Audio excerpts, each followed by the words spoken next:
Welcome to Mystic Recaps. From unexpected twists to jaw-dropping stunts, this movie has it all. So buckle up and get ready for a roller coaster ride that you won't forget anytime soon. The movie kicks off with Mykola Voronenko, a multitasking genius who apparently can be a mathematician, physicist, and ecologist all at once, bidding farewell to his pregnant wife, Nastya, as he pedals off to work on his trusty bicycle. The couple resides in the peaceful, eco-friendly haven of Ukraine's Donbas region, on a sprawling 2-hectare land that makes city dwellers like me green with envy. They're the first eco-settlers in the area, which is quite a feat considering they're surrounded by miles of unspoiled nature. Mykola parks his bike and heads inside the school where he's employed. There, he catches a glimpse of the news on TV and discovers that special forces have gone and killed 100 protesters in Kiev, Ukraine's capital city. He also learns that their president has fled to Russia, as if that's going to solve anything, especially with Russia looking like they're about to invade Ukraine. Undeterred by the mayhem, Mykola dutifully teaches physics to his students, trying to impart his vast knowledge to them. One student named Ivan doesn't seem to give a damn about the subject and instead spends his time heckling the teacher. At the end of class, Ivan confronts the teacher with the classic "you don't belong here" line.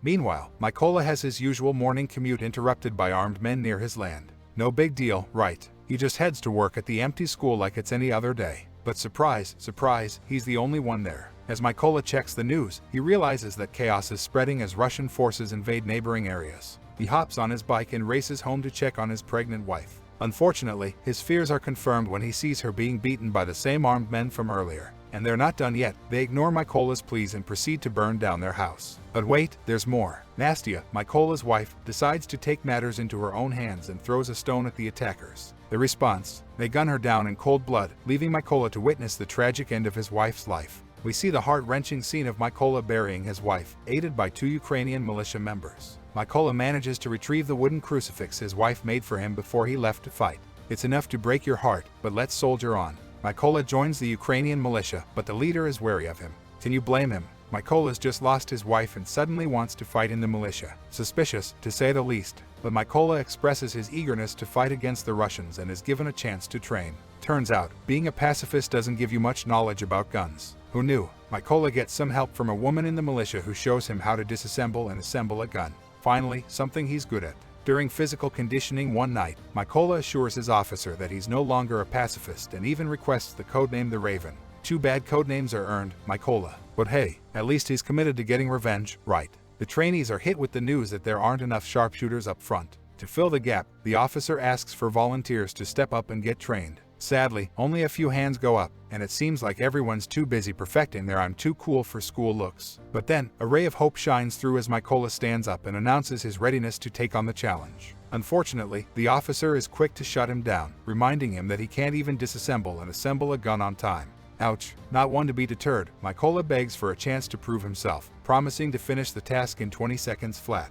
The officer skeptically agrees and puts AK-47 on the table. What happens next is both surprising and impressive, as Mykola blindfolds himself and quickly disassembles and reassembles the gun with the finesse of a seasoned pro. Time: a mere 18 seconds. Take that, officer. This time, Mykola earns well-deserved applause instead of the snickers he got earlier. He's finally admitted to the sniper training program. But things take an unexpected turn when he's handed a different rifle than the rest of the trainees. Not one to take things lying down, Mykola stands his ground and demands the same weapon as everyone else. Hey, he's got a right to equal firepower, too. Things are getting uncomfortable for those in charge, but Mykola doesn't have the luxury of opting out. The trainees are given strict instructions to remain completely invisible at all times, even when the trainer is shooting just inches away from them. No pressure or anything, right? Unsurprisingly, most trainees fail this part of the test. But not Mykola, he doesn't flinch, not even for a second. Next up is the scope test, where the trainees' scopes are covered once they've locked onto a target. Mykola misses his shot, but at least he doesn't blame his less-than-perfect weapon for his shortcomings. And when it comes to the math portion of the training, Mykola is in his element.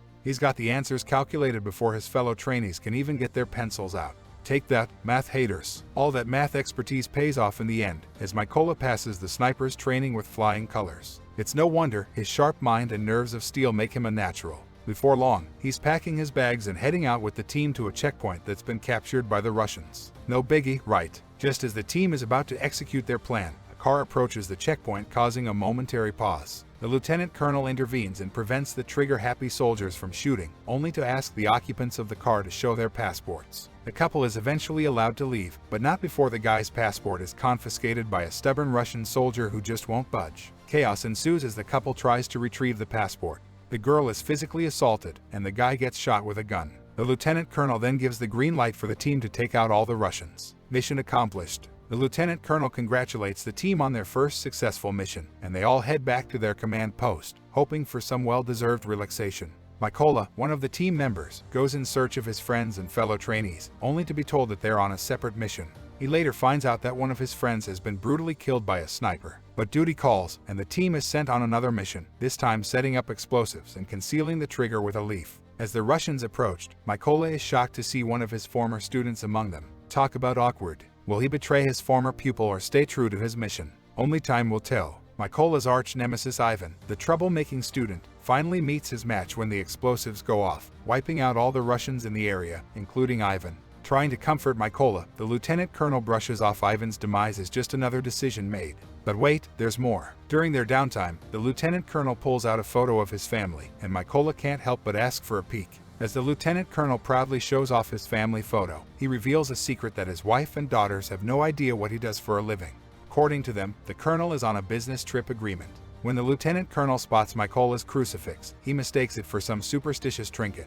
But Mykola sets him straight, explaining how important it is to him as a symbol of family. The Ukrainian forces are all set up in their trenches, while the snipers are locked and loaded, waiting for the Russians to make their move. Speaking of the Russians, they're busy prepping for an invasion of the region. And what's that? Oh, just Mykola spotting the man who killed his wife through his sniper scope.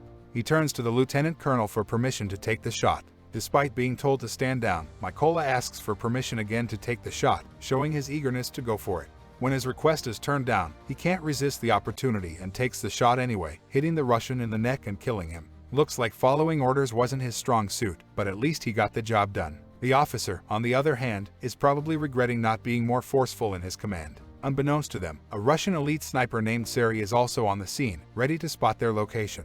Despite the lieutenant colonel's efforts to inform Mykola of the sniper's position, Sari is too quick and kills the officer. Looks like Mykola wasn't the only one with a trigger-happy finger. The lieutenant colonel must be kicking himself for not being able to save his comrade.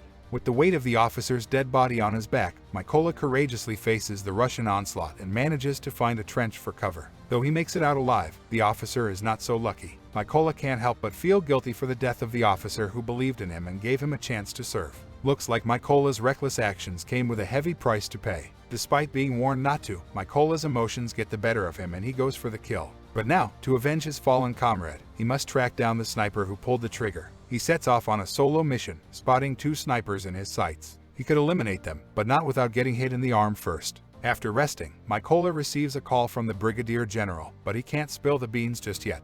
The Brigadier General wants to fill Mykola in on the details in person. Mykola packs his gear and heads to the designated location, eager to learn more about his enemy. Meanwhile, the general informs his troops about the Russian sniper's deadly capabilities. This marksman has already taken down 5 of their snipers and 3 machine gunners. Talk about overachieving.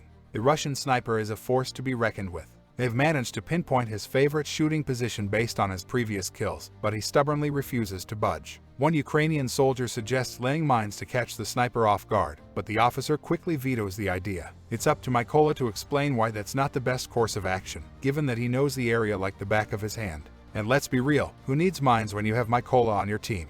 Mykola drops some knowledge on his fellow snipers. Turns out there's a chlorine storage facility in the vicinity of the target. Using explosives would be a real buzzkill for the environment, so they'll have to take down the sniper the old-fashioned way. The officers then distribute the assignments, with Mykola getting the coveted task of climbing up the building to take out the Russian sniper. The snipers are in position and ready to rumble. Mykola confirms his location after some serious crawling action, then proceeds to take out 2 Russians like a boss. One of them even dared to visit Mykola's humble abode. The other snipers patiently wait for the signal to unleash their brand of justice. The countdown begins and the snipers hit their marks with precision. However, Sari starts to notice something fishy going on. His lookouts aren't reporting back. He heads out to investigate, but little does he know that another Russian sniper is doing the same thing. It's like a game of cat and mouse, but with more guns and less cheese. The unsuspecting duo, Sari and his sniper buddy, are clueless about Mykola's lurking presence. Mykola, on the other hand, is patiently waiting for the right moment to pounce and unleash his deadly intent. Sari checks on his comrade in arms stationed outside, only to find him shot dead. Time for some backup, eh? He calls for it, only to be informed that it'll take a solid 10 minutes for the cavalry to arrive. Sari's back to his position, peering through his trusty scope. Suddenly, Mykola jumps out of nowhere, like a deranged ninja, and stabs him in the neck. The poor sniper didn't even see it coming, but at least he got to admire a wooden crucifix before his untimely demise. As for the other sniper, he returns to his post, only to have a grenade explode in his face. A Russian officer calls in to negotiate, but Mykola, being the charming fellow he is, snatches the phone and threatens the Russian army for their misdeeds in Crimea. And then, he kills the officer just for good measure. Russian soldiers try to retaliate, but let's just say they're no match for the Ukrainian sniper's superior marksmanship. The smoke has cleared, and Mykola takes a break to visit his wife's grave. A job well done, but the revenge saga continues. Ah, the sweet taste of vengeance. And that's it, folks. Thanks for tuning into this thrilling recap. If you want more of this adrenaline-fueled action, don't forget to hit that subscribe button and help our channel grow.